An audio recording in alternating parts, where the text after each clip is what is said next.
relax in the coaching lounge and engage with compelling, motivational speakers. Be prepared to transform your inner world, to shape your outer world through empowering discussions. Tune into the Coaching Lounge now. You're tuned in to another episode of the Coaching Lounge with your host, Rebecca Gordon, lead life coach at satellitelifecoaching.com. Listen to interviews with creative thinkers, motivational speakers, models of success, and key people of influence. Tune in, relax, engage, and transform your life now.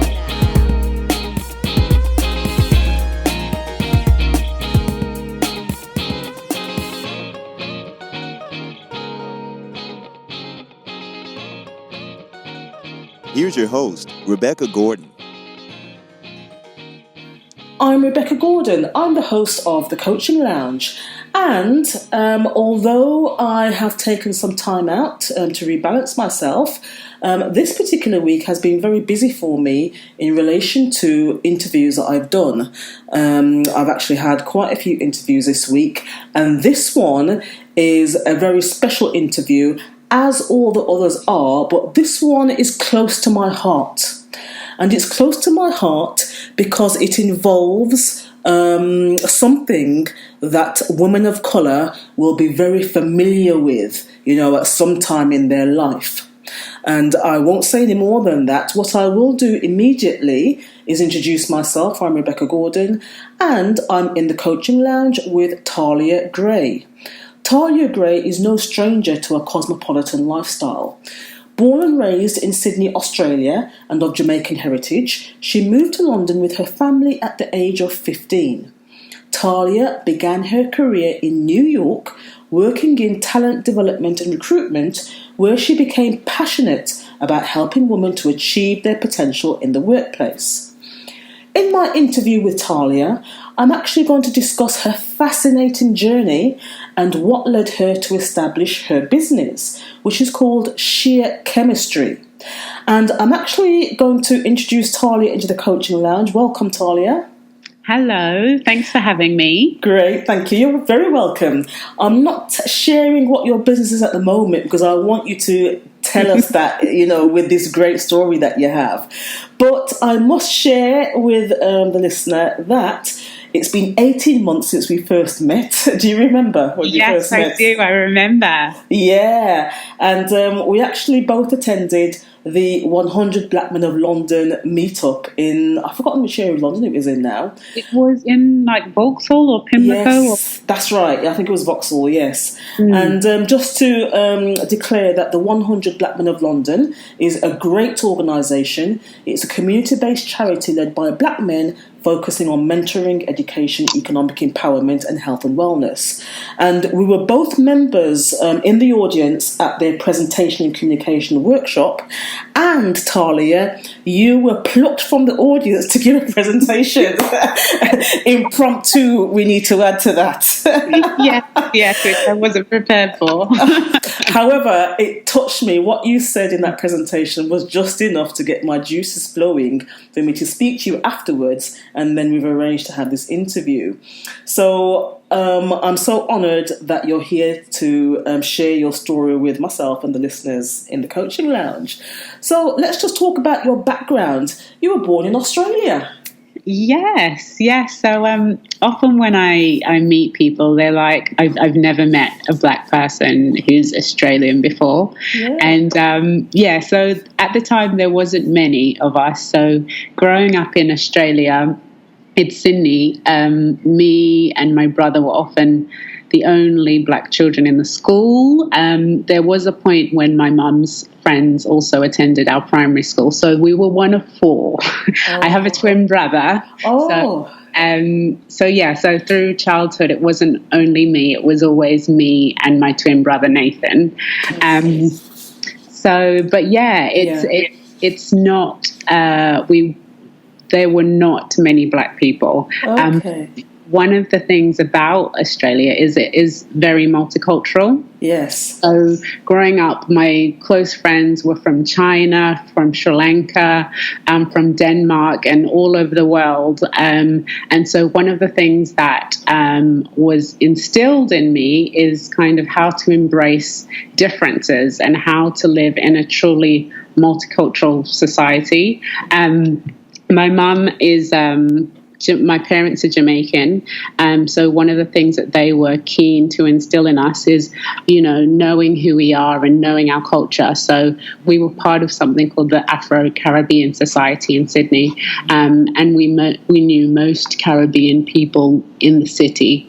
So there we would learn about, Caribbean music and Caribbean food. So we weren't just living alone. We knew a lot of people who were also from the Caribbean, which also helped in kind of allowing me to form my own personal identity in the early years. Excellent. And so if you can tell me then, what values would you say that you got particularly from that experience in your life? I think just being flexible in terms of communicating with different people. Yes. Whether it be people who don't speak the language or come from a different country. In my family, we actually had exchange students stay with us for about 10 years. And over the years, we had hundreds of young people stay with us. So having someone from a different culture in our home was something that's normal. So I learned to speak, bits of Chinese, bits of Japanese, Vietnamese. Normally they were from Southeast Asia, but we would also have people from South America. So our household was always one with our doors wide open, and we would have people staying with us for up to a year at a time. Wow. So if I can be so bold to ask, your parents went to Australia for work? Or? Yes, that's right. So my parents, my mum's a lawyer and my dad's an engineer. First of all, my dad got a job in Papua New Guinea. So a lot of people will now ask the question, where is Papua New Guinea? So Papua New Guinea is attached to Indonesia above Australia. Oh. So my older sister was born in Papua New Guinea and spent the first 3 years of her life there. And then they moved to Sydney for work also. And just loved it and stayed for 25 years. I must say, I'm in awe of your enriched young life. It sounds fabulous, doesn't it? Yeah, but I guess my parents were open-minded people, and I guess that's been passed down to us. Yeah. So in terms of traveling, accepting new opportunities, we're always yes. Right. So that really comes from my parents and what they did, because leaving London, my mum was, I think, about 6 months pregnant with my sister, and people were like, where is Papua New Guinea? Isn't that a place where they... Probably, are you sure you want to go? Yeah, so, and she was heavily pregnant at the time. Yes, yeah. I mean, really, what you're telling me is that life is an adventure, and we actually have to be embracing it and be ready to embrace it and just be open, really, as you've said. That's right, yeah. Yeah. So you moved to London when you were 15. What prompted that move and what happened then? So I guess this really ties into the fact that my mum wanted to teach us about our culture. Growing up in Sydney, although we did have access to the Caribbean community, she realised that we needed more. We'd only met my granddad and my aunt from the family, and everyone else was a mystery. Okay. So she took us on a trip which she called Broadening Our Horizons, which was fantastic. I must say, I love your mum. You're not the only one. So we were supposed to go on a year trip It started, we went to Thailand first, and then we were going to London. So it was supposed to be for just a year. We were going to enroll in school, meet the family, have a different cultural experience, and come back. So me and my brother and sister were really excited. We said goodbye to our friends, see you in a year. But we never came back. So, oh, wow. We're still here. But yeah, so essentially it was to broaden our horizons and to learn more about our culture and to meet the family. Okay. So I guess it was really useful in terms of having that core foundation, because I'd never known what it was like to have cousins and aunts and uncles around. I'd never experienced that. It was just our family, as in my brother, sister, mum, dad, growing up in Sydney, and everyone else were just friends or family. Yes, I see. I see. Yeah. So to London, it was nice to actually see black people.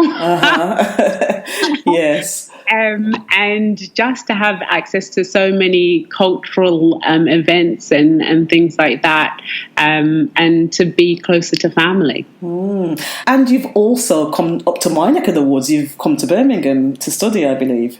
Yeah. So I went to university in Birmingham, which was great. I guess that was a need to adventure a little bit. I'd spent, I think by that time, 4 years in London. I was like, I need to go somewhere else. So Birmingham seemed like a good idea. And a great city. It's fantastic. Like, I love Birmingham and I miss it. So it's a great place to go to university. Okay. So what we're doing here, Tahlia, is that we're building up a lovely picture, and already what you're saying to me, because I didn't know your background, I can really get, why you're doing and how you're able to do what you're doing right now. And we are going to get to that for the listeners. So be patient, please. But you studied, was it business at Birmingham? Yeah, I studied international business at Birmingham. Yes. So I always wanted to start my own business. At the time, I didn't know what that was going to be, but I knew that I wanted to start my own business, and it was going to be big and it was going to be international. So I chose Birmingham on the basis of mandatory travel, right? Because I didn't want to go to a place where it was optional and I could weasel my way out in the third year. Yeah. Okay, you're a very smart woman, I must say. So you've touched on one of the things that I knew about you when we met, when you spoke and you gave that impromptu presentation, as to why I knew I really, really had to have you as my guest in the Coaching Lounge. And you've touched on business. So before we talk about your business, I would like you to talk me through your experience of what prompted you to set up the business, please, Tahlia. Yeah, okay. So it all started when I, shortly after I graduated, actually, and I got an amazing opportunity to work in New York.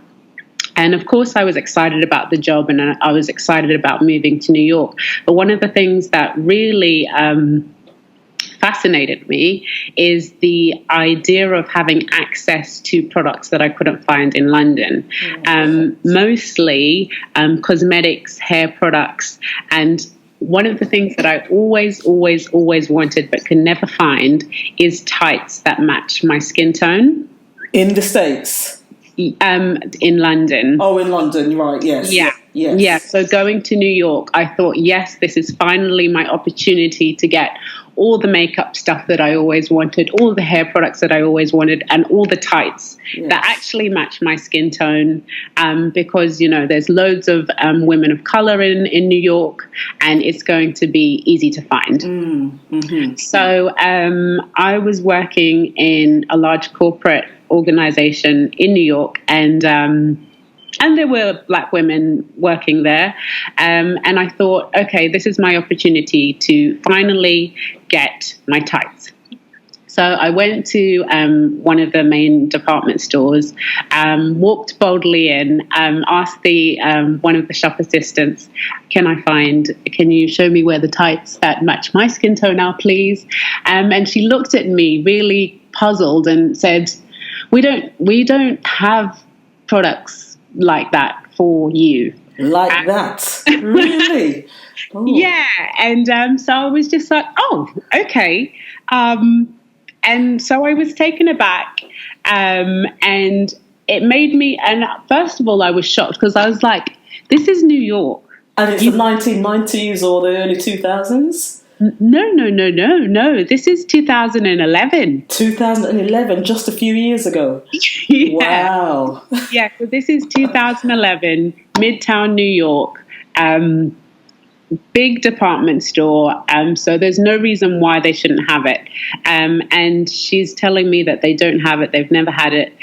So it really forced me to question, is my beauty valid? Why hasn't anyone decided to cater for me and other women who look like me, whose beautiful brown skin tone needs to be acknowledged? So I went on a mission to find tights that matched my skin tone in New York. And I looked up and down. I went to all the department stores. I went to boutique stores. I went everywhere and I collected tights. I tried tights on. And one of the things that they always made me feel is really self-conscious. I thought that people were looking at me. I thought I didn't feel confident in the workplace when I wore them. And I just thought, in 2011, at that time, this is not acceptable and someone needs to do something about it. So it was a series of events that led me to be really empowered to be that someone to do something about it, because I just thought women of all shades of brown need to be celebrated. Our beauty needs to be celebrated. And having a basic everyday product such as tights is important. And for me, it wasn't just about tights, but it's acknowledging a beauty that's often goes without celebration. And if we're being honest with ourselves, we are the majority of the population in terms of non-white people. Yes. So it took me about a year to actually decide that this was something that I was going to do and dedicate my time to.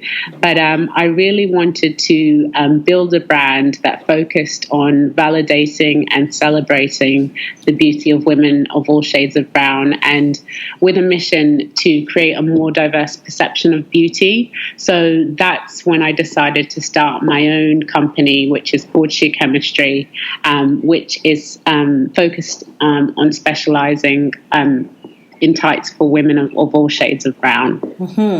That is such a superb and very, very inspirational story. And again, you've got me tingling, Tahlia. Yeah. And I mean, certainly I can hear your passion, your determination, your strength. And now, fast forward 2017, you've actually got your launch coming up in June, on June the 7th. Yeah. So let me just ask you about the years in between, from 2012 up to now. And I will let you know that we have many questions from listeners who've sent questions in to you. But let me just check one of the questions here. Yeah, so one of the questions I need to ask you was, you started out on this journey 2012 saying, actually, because of my experience in 2011, I've trawled all these shops. We need to have this provision for women of colour, for black women with black or brown skin, and I'm going to do this thing. So what challenges did you encounter in the early days along the way? Well, first of all, it was so I think coming to the decision wasn't too hard, and then I started with making a name. I wanted to have something that I could hold on to, and creating a name and a logo was something that I thought would help me. Yes. So that's when I came up with the name Sheer Chemistry.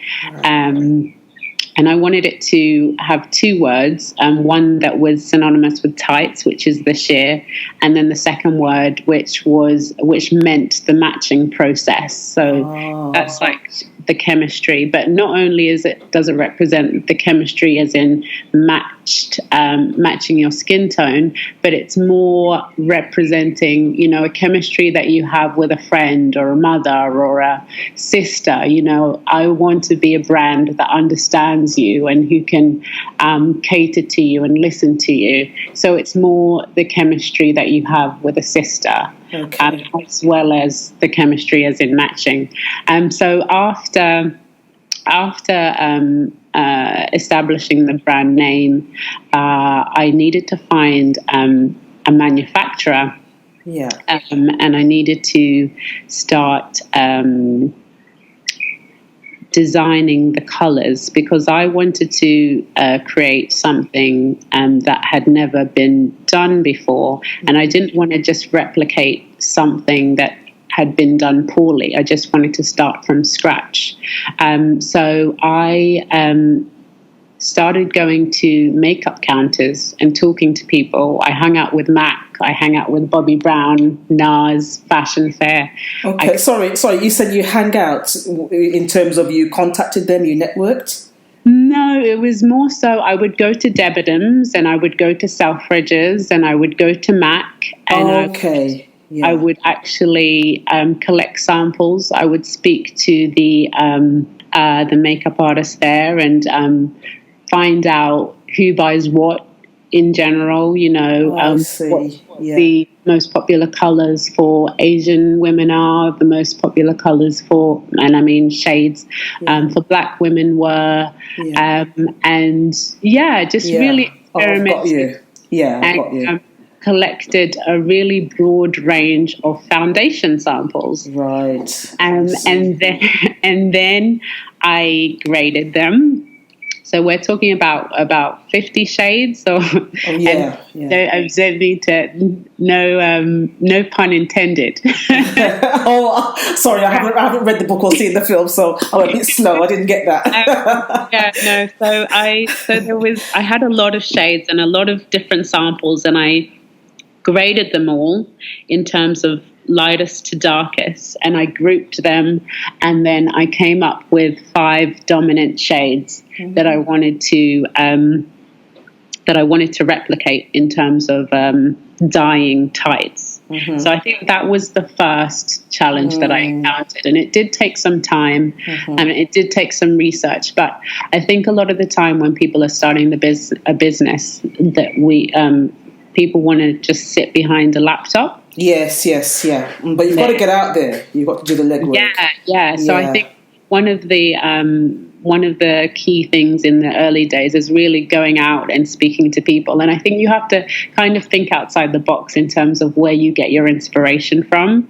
So in the early days, it was really cosmetics that shaped the early product development and defining the shades that I came up with. Okay. So after that, I had to find a manufacturer who was able to replicate those shades. So again, this is a time when I did sit behind a laptop, and I made a list of all the manufacturers that did hosiery in the UK. Right. And I made a list of their contacts and everything. And then I got to a point where I'm like, I can't call anybody, because how can I trust them? And I don't know any of these people. And how do I know that they're not just going to take my idea? Yeah, because they're already set up to manufacture, aren't they? Exactly. Yeah. So that was a real fear that I had. And to be honest, I didn't call anyone on that list. And but then I started going to events, and one of the events that I went to very early on was an event at the London College of Fashion, which was called The Business of Fashion. And I asked a question at the end. There was this woman who was on the panel who spoke a lot about the difficulty of finding a manufacturer, and the problems that she had with hers in her journey. And so naturally I asked her, I'm in a position where I've got this list, I don't know who to trust. How do I find someone who can help? Mm-hmm. And I guess fate would have it that she knew someone in the hosiery business and said that I should speak to her afterwards, as well as giving her advice about, the legal some legal tips that she had, like non-disclosure agreements and stuff like that. But she knew someone in the hosiery business, and it happened to be at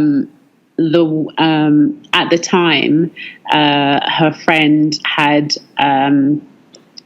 an online distribution company, the biggest in the UK for hosiery, who I was able to meet, and she introduced me directly to a manufacturer. Wow. So I guess it just again indicates that it's so important to get out there and to meet people. Yes. If I was in front of a computer, I wouldn't have had access to this woman who has a shirt company in Mayfair, who has a friend who owns this online hosiery company. Okay, that is, wow. That is fantastic. So things just lined up really, just like dominoes. So it was, for me, it sounds really easy, although it wasn't. But so I was introduced directly to this woman who introduced me directly to a manufacturer who did all of my product development. Okay. At some point, I had to move on to someone else. But the product development part, as in refining the shade, took ages. I thought when I started, I can have my products on the shelf in about 6 months. But the back and forth from the manufacturer in terms of getting the shades exactly how I wanted took 18 months. Wow. And then with that length time, you are confident, that they're exactly how you want them to be. Yes. And having looked at the website page that you've got where people could sign up, and I can see the image there of people modelling the tights. I mean, they just look, like you say, sheer chemistry. Perfect. Yes. So, can I just say, you've actually answered a couple of questions from one of the listeners, who is Miss LP, about the manufacturing process and what you did, that sort of like helped you along the way. There is one question she wants to ask, if I can just ask that now, on this particular subject, based on what you've just been telling me, really. What is your advice for people who want to develop an idea into something bigger? Well, I would say, first of all, start going to events and start talking to people about your idea. Yes. I think a lot of the time, and speaking from my own experience, we're often scared to share your idea. Yeah. We can be very protective, can't we? Yeah, and understandably so. I was exactly the same. But I think in order for people to help you, they need to help you develop your idea and give you feedback on your idea and say, have you thought of this? Or maybe you should speak to this person, or maybe you should go to that event because I think it would be really useful for you.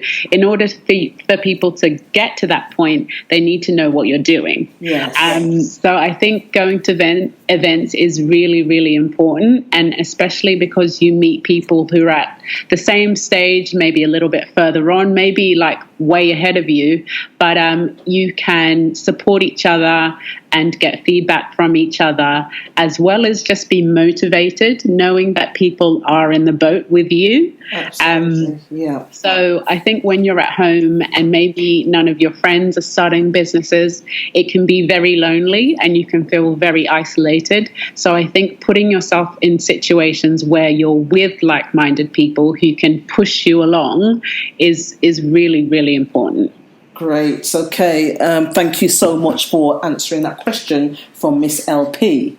And before we go to the first announcement break, I'm going to ask this question, and this question is from Miss BH, and she is asking you, Tahlia, as an entrepreneur, have you always been a risk taker? Great question, isn't it? Yeah, I really like this question. And I think the answer is yes. And I think this is just part of my personality. I think it goes back to being an adventurer and wanting to explore new opportunities and new things in general. I think you need to take risks. And I think especially when it's your idea as well, you need to be so sure and so confident in whatever it is you're doing. So in being confident, I think that demands taking risks. Yeah. I mean, really, I don't know how best to say it, or I should just say how it's coming to me, is that you actually have been set up for great success. And that's partly very much so due to your background, your mother, your parents and their influence and your journey of where you grew up. I mean, you've got that great resilience, haven't you? You know, which is a great buffer to protect you. Yeah, which I can really, that's coming across very strongly. So this next question, it's part 2 of the question from Miss BH, and you've partly answered it. But what she's asking is, when did you know you had to take the leap and be self-reliant? For most of the time, I was working full-time and doing sheer chemistry on the side, whether it be in the evenings or on the weekends. And I just got to a point where I felt that I wasn't giving it enough of my energy. I'd gone into a new role, which I thought was going to allow me a little more time for sheer chemistry, but it was the complete opposite. And I found myself working really, really late, not having any time for sheer chemistry. And I was really unhappy, to be honest. I was working in a great company. I had a good job, but I was miserable.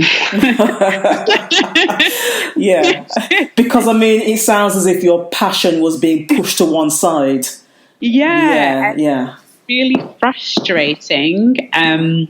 It was really frustrating not being able to focus on my passion and what I think I was actually called to do. Yes. So it was I can't remember the year, but it was when The Apprentice was on with Bianca Miller, actually. Oh, yes, yeah. And I wasn't watching that series, although I do love The Apprentice, I must say. Yes, likewise. I was out one day, my phone was dead. I was at a Christmas party, actually, my work Christmas party. And then I got home in the early hours of the morning, and my phone literally was blowing up. Okay. Texting me saying, "Oh my gosh, this girl on The Apprentice, she stole your idea," and all this stuff. And I was like, what is going on? I missed this whole thing. Yeah. And what it did do is really empower me to look at my current situation and be like, Tahlia, what are you doing, or what are you not doing?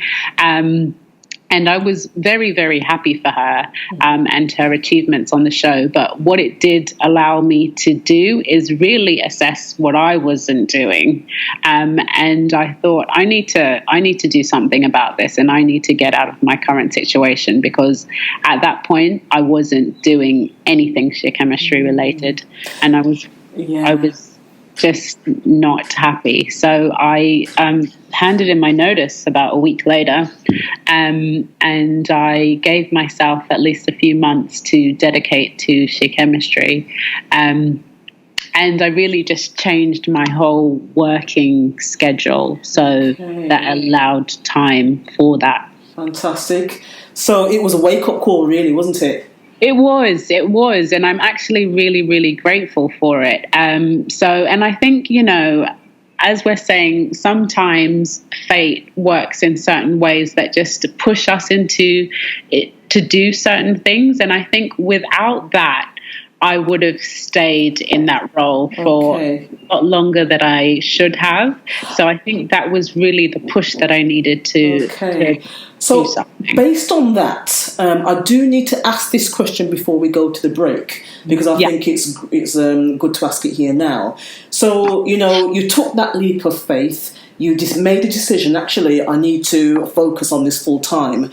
So not to dip in, dip out, or do what you can when you could, but to really focus. So if I can put the question like this, so moving out of the comfort zone if you like, and moving into the stretch zone, into that zone where there might be a bit of discomfort, there might be the flutters inside or the questioning, am I doing the right thing? How did you maneuver yourself and get yourself through those initial stages of being out of the comfort zone? Yeah, it was hard. But I guess I'd given myself a time period. I'd given myself 3 months to dedicate to sheer chemistry full time, because that's what my finances would allow. Okay. So again, that's a good point. So you planned ahead for this. You had to plan for it, yeah? I partly did, not completely, because as I said, it was kind of, I got all these messages about The Apprentice. I knew that I needed to do something about it. I handed in my notice a week later, so there wasn't actually that much preparation, but but there was some buffer. Right. So I'd given myself 3 months, and after that I had to start temping, because I needed to find a way where I could kind of straddle the gap where I could do sheer chemistry and I could still cover my expenses. So I had to do some temping work in the meantime, and eventually I did take on another full-time role, but it wasn't a career role really, more a reception role, which I'm still in, actually, working full-time, but it was having to choose what was more important, because I think you can choose the career and therefore sheer chemistry will take the back seat, or you can choose sheer chemistry and then whatever work will take the back seat. So I think you can still have two, but I think you do have to make the choice. So for me, I chose sheer chemistry, but of course I still had to earn money somehow, especially before launch. Because this is the struggle that people have, isn't it, when they have something they're passionate about, they want to bring to life. It's the fear of, what do I do financially, or how do I do this when I have to work? So there are some choices that have to be made and some decisions that have to be made, but it is about being wise about it, as you've demonstrated here, and you can still do what you need to do for your passion. Yeah, definitely. And I think a lot of the time, the decision to leave your career role or your job is often seen as a really big thing. But one of the things that I do tell people who are maybe thinking about doing the same thing or starting a business and wondering how they can do both is, if you do leave your job, you can always come back. You can always get another job. And I think that's one of the things that people don't really think about. Yes. So, you leave a job and you start a business, and maybe it doesn't work out. Maybe it does work out, but you just need to earn more money again for a period. You can always get another job. Very true, because along the way of starting a business, you actually accelerate yourself in the development of a wide range of skills. Yeah. And especially, as long as you maintain good relationships with the people that you work with, it shouldn't be a problem. But yeah, so I think for me, it just meant that I had to not focus on a corporate career for the time being. So we're going to take a break in a moment, Tahlia, and I want to thank you so much for being open in your sharing of your journey and your experience, because, I'm asking you some, I think, intimate questions really about your business and how you got to this stage. Mm-hmm. And, you're being very open with your responses. And I know that they are going to be so helpful to whoever's listening right now who's thinking, well, I want to do something, I've got this idea, I don't know where to start, or I'm a bit fearful of what's going to happen. I mean, just hearing you, you're such an amazing inspiration. So I really do want to thank you for being here and being in this interview today. So we are going to take a break, and we're going to return, and we're going to continue the interview with Miss Tahlia Gray, who is the CEO and founder of Sheer Chemistry.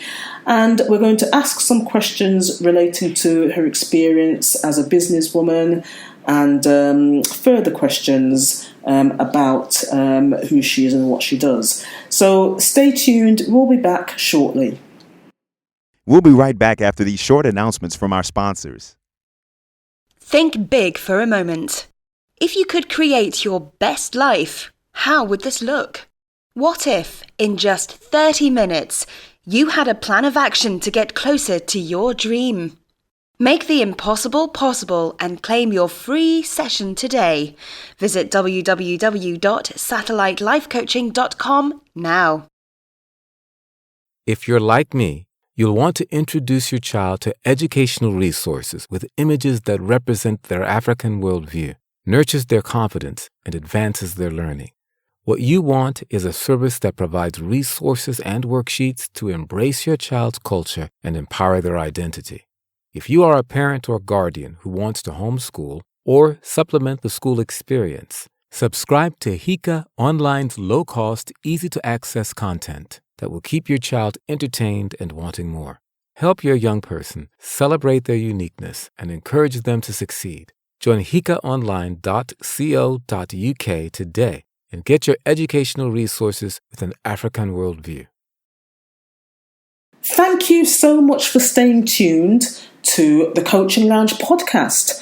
I'm Rebecca Gordon. I'm the coach and trainer at Satellite Life Coaching, and I am joined today by Tahlia Gray, who is the CEO of Sheer Chemistry.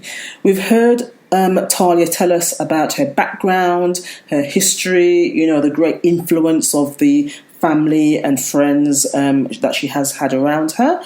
And we've heard about her initial stages into the business and what prompted her to start Sheer Chemistry. I've got more questions from listeners, and thank you so much to my listeners who have been so forthcoming in sending through their questions to me. I do appreciate that. And Tahlia, I just want to ask you a bit more about the products, please, about the hosiery, or as we say here in the UK, the tights. Yeah. Now, before we go any further, can you just share your website, please? Yes, so it's www.sheerchemistry.com. Great.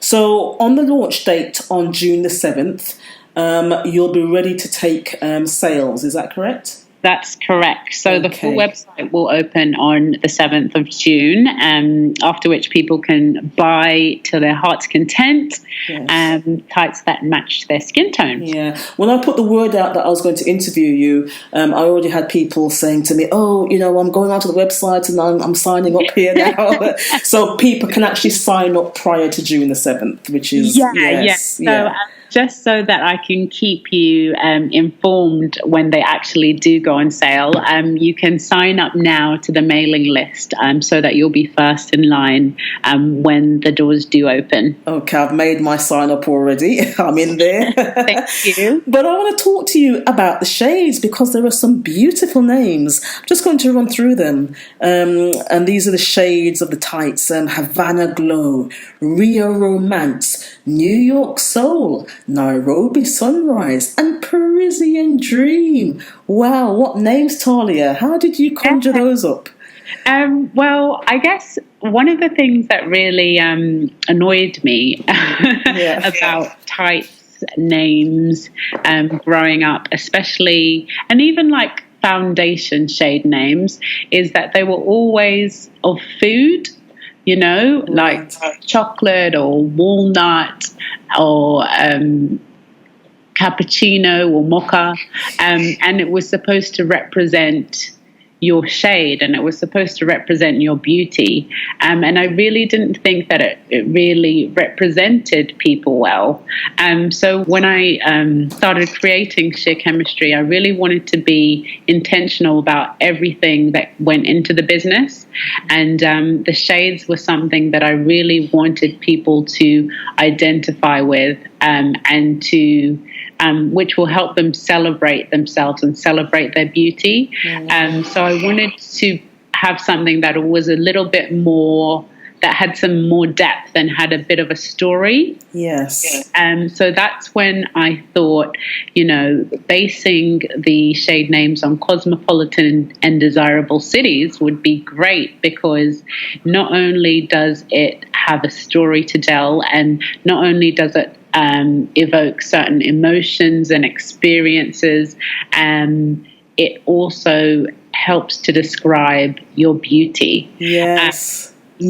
So I really wanted everyone to be like, even if you have the most rich, dark skin, I want you to be like, yes, I'm Parisian Dream, and yes, that's beautiful. Like, I really want people to get excited about these shades. Well, let me just expand on this then, just taking Parisian Dream, as you've mentioned there, and that's being described as rich melanin gold, reminiscent of polished mahogany. Wow, isn't that beautiful? Yes. And then we've got Nairobi Sunrise, an alluring union of roasted earth, lustrous amber, and maroon roost. So I want to wear those tights, Tahlia. So why these shades are so personal to me is because I've been to these cities and I have a personal story about each of them, and they represent kind of pivotal points in my life, really. New York Soul is my shade. And I wanted it to be New York because that's where the story began. For me, my story of New York, as I said, it was my first real job out of university, and it was a real kind of year of self-discovery, and for me it's like where I found my soul. During that year I became a Christian, or I discovered what Christianity was. I discovered who I was, and it was really kind of learning to know myself. So that's why I called it New York Soul, because it's where I found my soul in New York. And you've been to Brazil. Yes. Okay. What was Brazil like? Being a black woman, I mean, travelling as much as you've travelled. You've worked in London, Brazil, New York. You've worked for some of the world's largest multinational organisations, including Morgan Stanley and UBS AG. Before you tell me about Brazil, what has it been like as a black woman working in these types of organisations? It has been, well, I guess my experience living in Australia prepared me for these types of situations, because naturally working in these large corporations and being a black woman, I've always been the minority.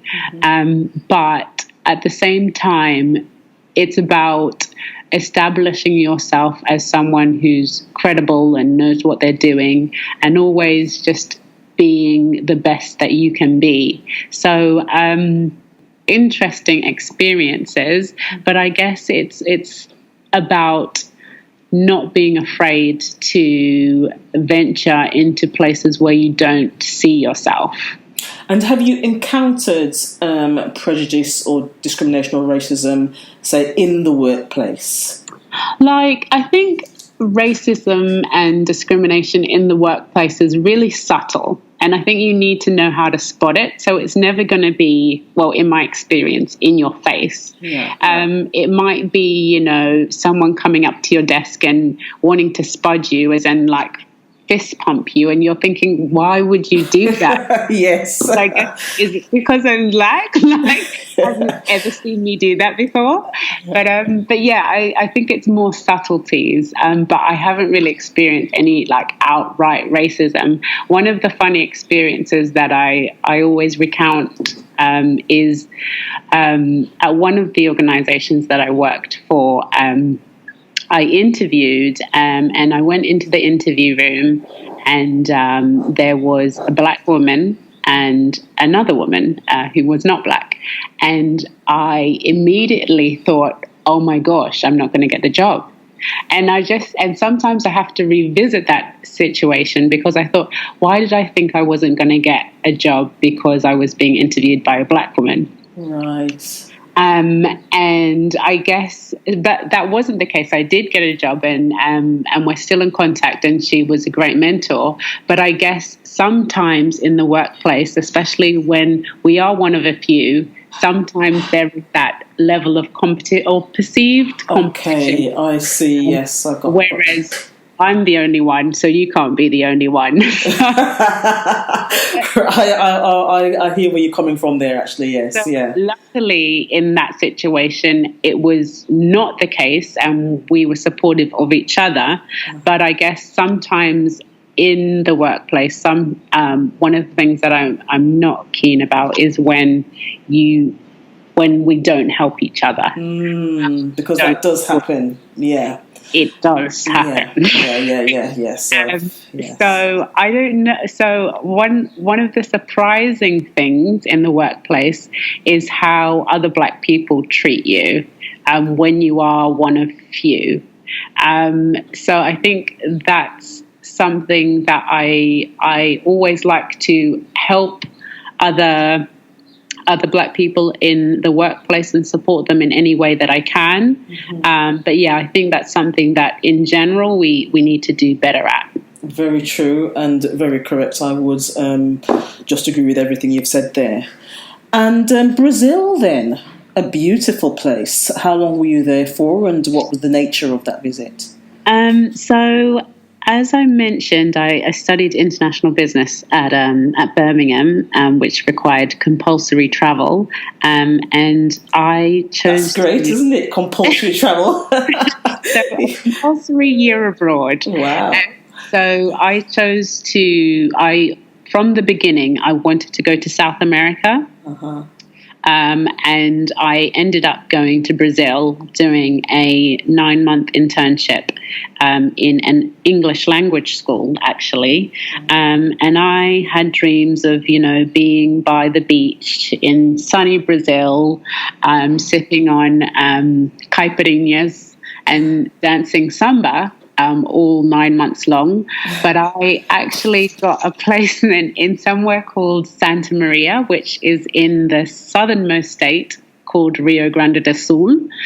And how I can best describe Santa Maria and the state is it's the Texas of Brazil. Oh, okay.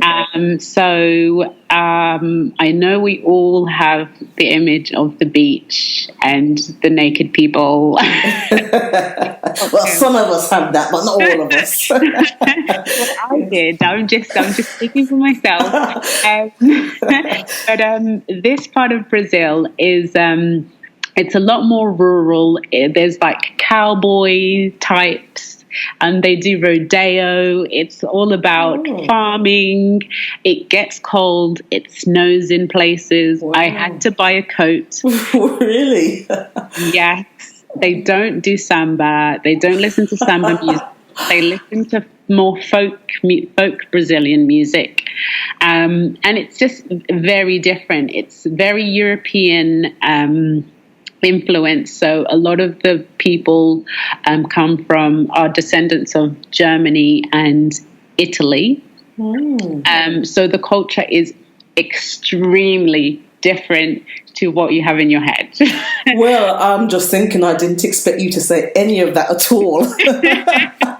So I was staying with a family who are Italian by origin, and who were fantastic. But my experience was different to what I actually thought it would be like. But one of the great things is that it allowed me to travel around Brazil, and I did get to go to Rio and Sao Paulo, Salvador.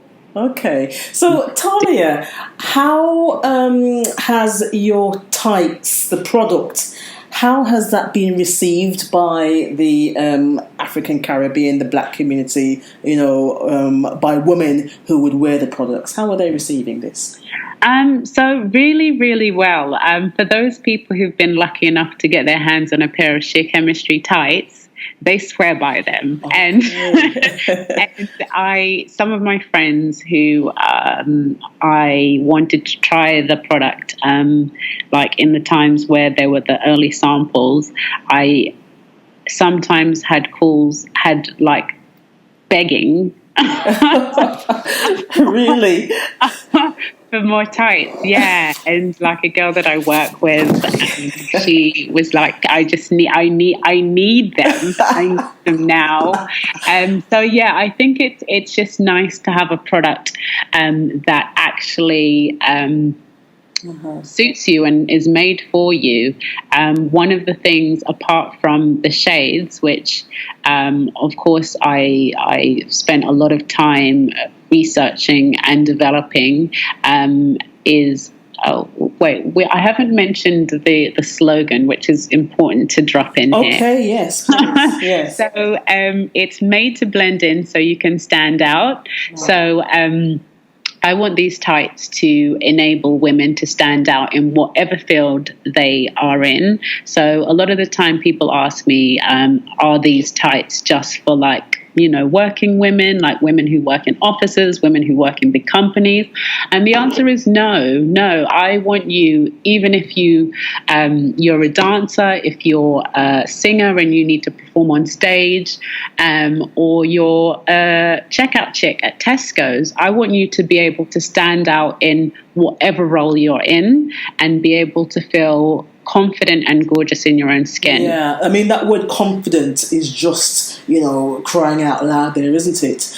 And yeah. I'm so looking forward to ditching my black tights, Tahlia.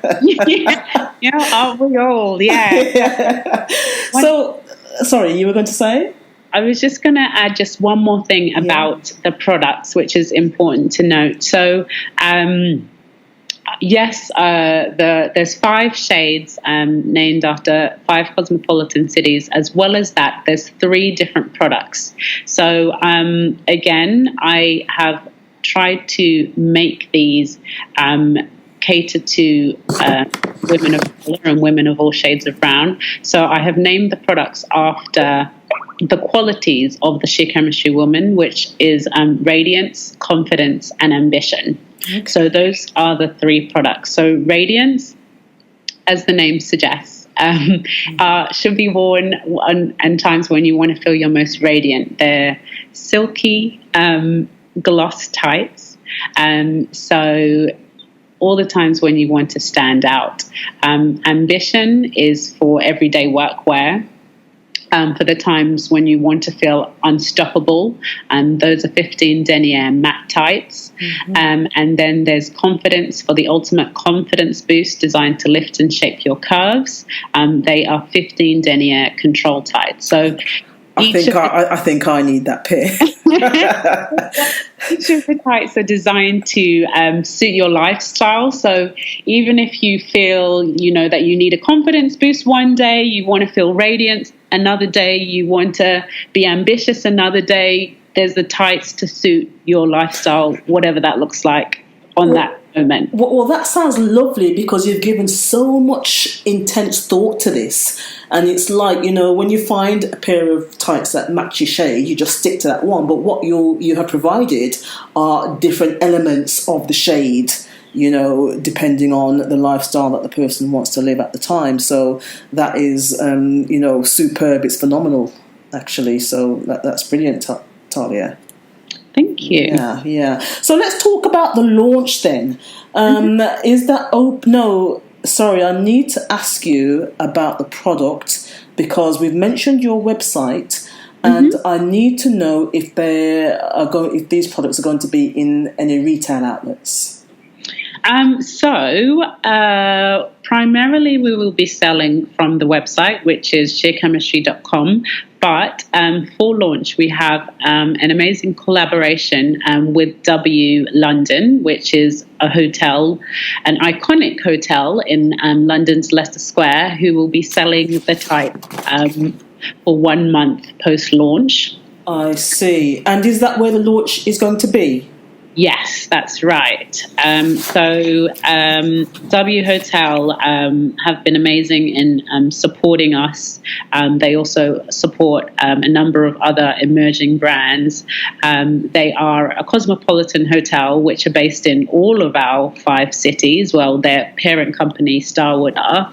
They're the same group as like Four Seasons, Sheraton, Marriott. It's under that umbrella. But so they will be selling the type. Okay, so I'm just looking at the 7th of June is a Wednesday, so the whole month, so if someone wanted to visit at the weekend, they could still pick up their pairs. That's right, yeah. So, and they have really late opening hours. I think they're open to 10 during the week. So anyone who is in central London can pop down and buy a pair as of 7th of June. Okay. Are they in Birmingham by any chance? Unfortunately, not yet. Well, I'm heading down to London in June. That's okay. That's fine. And can anyone come to the launch? It will be invitation only. However, we will be giving people who sign up to the mailing list an opportunity to get a ticket. So yes, it will be a ticketed event only, but hopefully some of the listeners will be able to attend if they sign up. Right. So why will people buy your product and not something else? Yes, very good question. There's a few other competitor brands in existence at the moment, and I think it's great for women of colour, for women of all shades of brown to have choice. Yes. And so I think all of the other brands should be celebrated.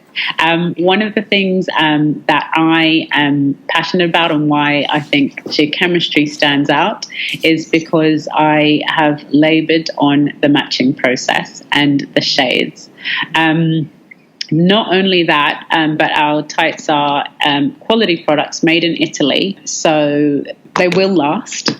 But as well as that, I think it's all about how they make you feel and the message that we're trying to get across. So our mission is to create a more diverse perception of beauty and empower women to feel confident and gorgeous in their own skin.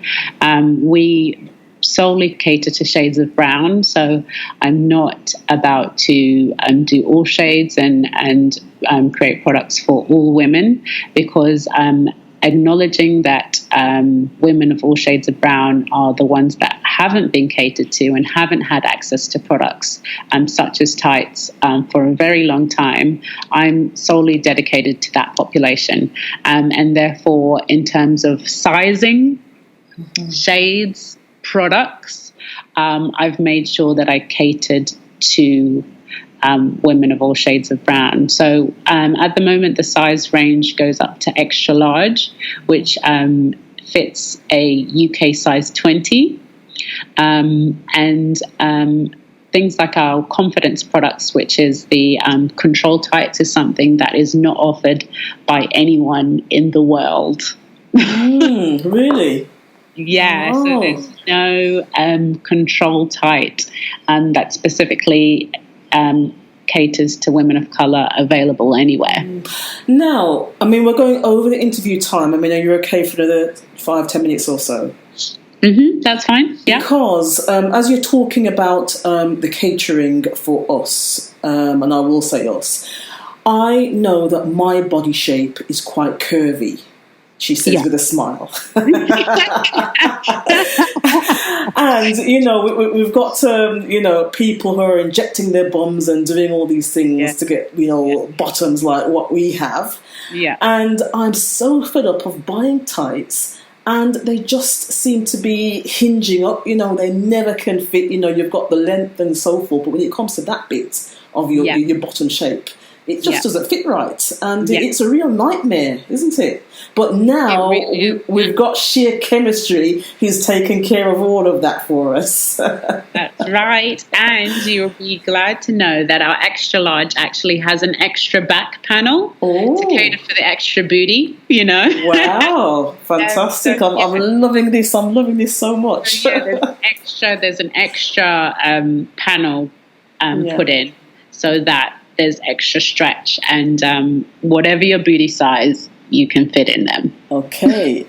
So it's been an epic journey for you.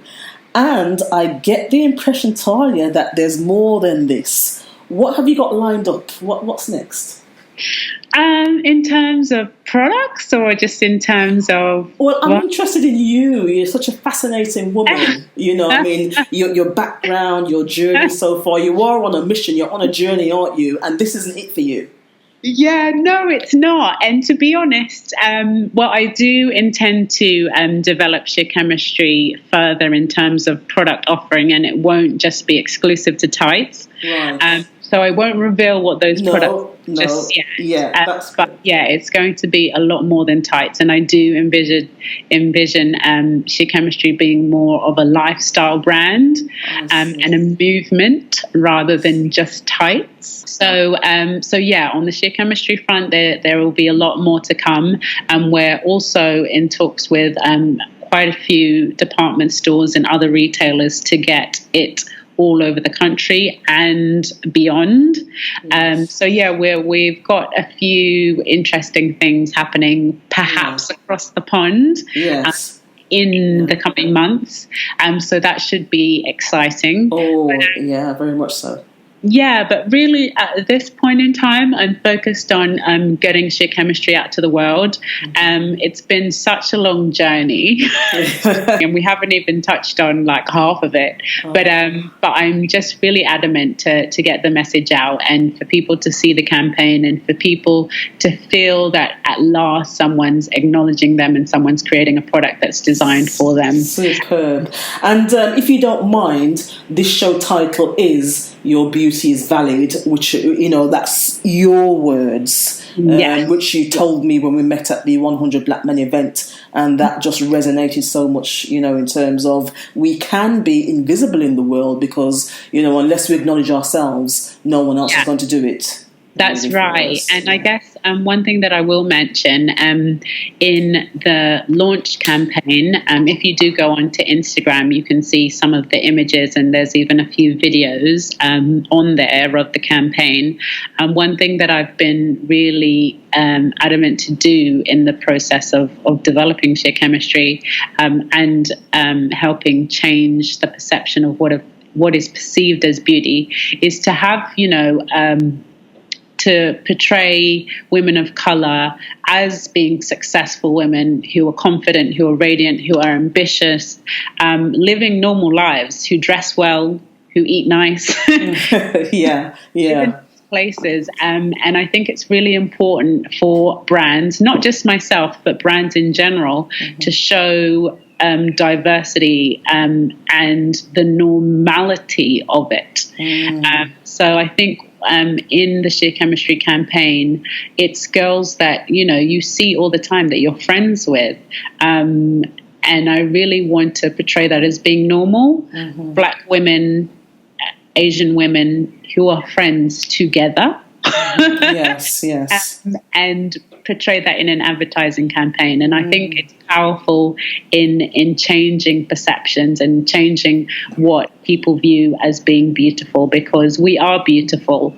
And I've never thought anything but that. But I think it's just nice to see it in an advertising campaign. And I really want the Sheer Chemistry campaign to perhaps promote more of that. Yes. Okay, great. So we are going to go into the quick fire questions, which are some very quick questions. Are you up for that? Yeah. Okay, before we go into that though, what personal development book are you currently reading or have read lately that stands out for you? Elon Musk's autobiography. He's the founder of Tesla, and he was part of the PayPal mafia who started PayPal. Yeah. Oh, interesting. I'll have to look that up. Okay. And what lesson stands out for you from that book? What have you gotten from it so far? I just think, because Elon Musk is a billionaire right now, and I think it's just being fearless in trying new things and not knowing anything about it. Right. He started a SpaceX, which sends people up into space, and he knew nothing when he started it, but literally put himself in the situation, networked, learnt, and now he's got, a really successful aerospace. I see. Okay. So, quick fire questions. Are you ready? Yes. What's number one in your self-care routine? Faith, prayer. Okay. Yeah. Okay, good. So you pray every day, yes? I do, yes. Right, okay.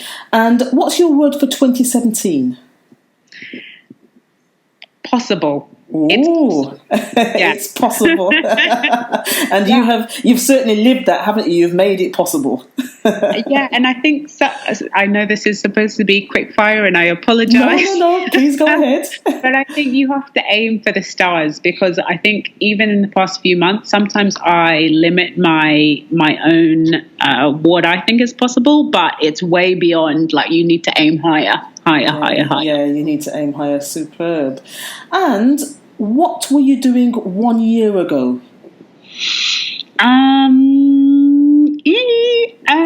I was still working on geochemistry, but I was just not as close to launching. Okay. And what do you see yourself doing 1 year from now? Hopefully I'll be traveling a lot, and hopefully a lot of people will know the Sheer Chemistry name. Great. So I take it that in terms of launching in London, but like you say, you're international.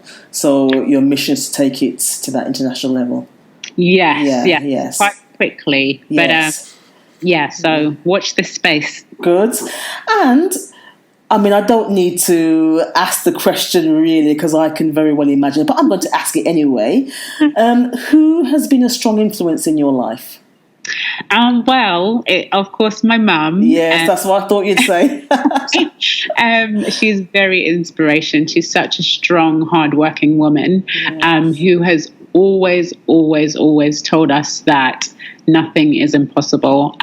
Also, my sister, who I live with, who is a very